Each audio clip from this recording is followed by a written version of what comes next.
balonda Mikiwai. Tebalonda Mikiwai. Tebalonda Gondi, bo balonda Kyagulanyi. Anti nze nkulaze nti Museveni. Ate ye yembeera abantu anti nkulaze nti Museveni yagenda okununula eggwanga. Anti nkulaga nti Museveni yagenda okununula eggwanga oluvannyuma lw'okukaaba ennyo n'okuyiwa ennyo omusaayi n'amaziga.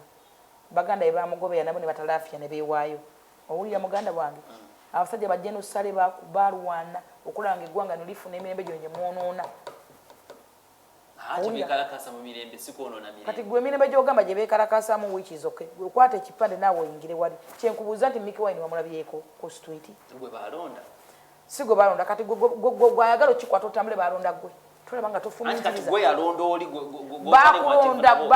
yalonda oli kati nanti nkugambye kati byenjogera ekikulu gwe mbavubukamu mulina problem emmere gye muli oba mwayiika obwongo oba mulina kizibu ki oba Chovula banenya president sigenda kulekerawo kumunenya lwa mirembe gino.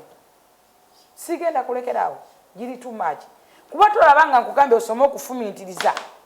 Nga wesigama ko kufumiitiriza era nemedduwa okusomera kisoma n'okyesomera naye nemedduwa okufumiitiriza. Anti olobagenze kuuza Mikiwai nyoma ko street. Olobagenze mu koti biganye. Bagezezzaako kola buli kimu kiganye. Ekyo ogenda kukyogera ojja kyogero kyesibeko ekya koti. Mundowoozayo. Nakubuuzizza ebibuuzo byange bibiri. Bwe yagenda mu kooti nga abasirikale bali ewuwe era ne babalagira bave lwaki yagenda mu kooti era ani yamulagira okugenda mu kooti ani yamuyita yengeri yokka gy'osobola okulaba lwaki yagenze mu kooti era ani yamugambye agendeyo mama ne wabeera mu kambo era osigala gy'oddukira ani yamulagidde okugenda mu kooti teyafumiitiriza kubanga ne nupo takyali kibiina n'agenda mu kooti nekifuuka ekibiina n'asobola omuzadde we ne wabeera mu kambo nga buli ogenda yakukuba era ofuna ekizibu gy'odda kakati era yagenze mu kooti era gy'alina okulaga talina kugenda ani yamugambye agendeyo kati wadde oyagala atagende mu kati wabajjayo omusanga batafumiitiriza kubanga giri nga teyasobola kugijjayo era n'agiwangula naguno yandigweseyo n'aguwangula weesigame ku kufumiitiriza nakugamba nti endowooza nsonga yankiza nnyo mu lugendo lw'okuwangula oba okulemererwa okufumiitiriza nsonga ya bwongo mwe mwayiika obwongo kugambe gwe kwata kipande ogende otambule naye kugamba Mikiwai n'omuleko ng'atambula nti ate Mikiwai si gwe balonda gwe balonda gwe Bobi Wine mugenda ne mumenka mulya bumiyu ne muyiika obwongo kitegeeza ki eri eggwanga saako n'abantu okutwaliza ewamu eggwanga liri fine era eggwanga liri okate eggwanga abantu bategeera abantu bategeevu ffe twebaza kano nti Museveni yagema abantu bategeera era kyovula we yayise Kampala nga yeekalakasa ni yamugoberedde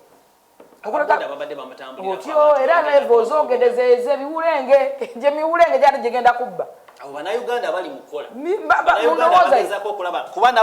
era omuntu kati kankubulire omuntu alina bodaboda nga yakeera ku makya nakwata milioni 5 n'agula piki tasobola kugobera Kyagulanyi aba ku stage ng'alinze bantu akolere famire yadde ewaka naye gye miwulenge gigenda gikuba abantu byonna gibabbako boda bamuwa yalooni boda yaginyakudde Wine avuga bamuwaddemu yagoberera ate Uganda erina abantu milioni 46 bamugoberedde bameka waekagala edduuka nti agoberera Bobi Wine kitegeeza kinti abantu bali okay waleko omukazi avudde ku mudaala gwe ogw'ennyanya nti agoberera Bobi Wine oba siko bukipusi kitegeeza ki kyamulagidde ddala nti ate mufu nnyo talina nakyagamba ggwanga yeewumuzeeko Bobi Wine in fact agende omuvubuka mu mbeera eno awagira people power awagira Kyagulanyi alina kola atya amuvuka mu mbeera eno awagira people power bawagira Kyagulanyi bagume emyaka 5 oba 7 gye ginajja gye begiri mu parliament jiggweko badde mbeesimbe ku ballot paper